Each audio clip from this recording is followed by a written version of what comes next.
Numantak cek Gusti Allah fiha tahyauna wa fiha tamutuna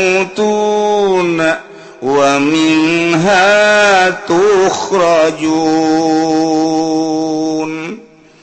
Gola saur Gusti Allah fiha di muka bumi tahyauna anjeun harirup datang kawat sesuatu anu ditangtukeun ku aing.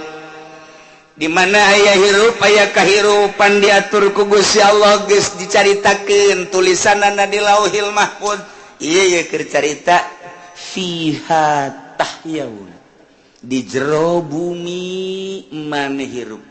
Ketika carita hirup aya kahirupan. Bergelut di bidang perpolitikan, pengizinan, aya kekuasaan dan lain sebagainya.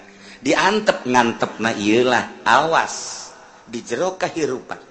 Aya nu bidang perekonomian, awas lantaran geus diatur ku Gusti Allah mulai muamalah jual beli, pinjam meminjam dan lain sebagainya. Ieu nu riba, ieu nu henteu sing hade.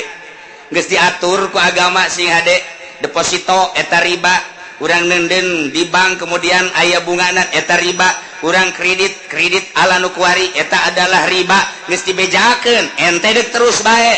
Awas bergelut di jero kahirupan fiha tahyauna maneh di jero bumi harirup aya kahirupan sing hade geus diatur ku Gusti Allah.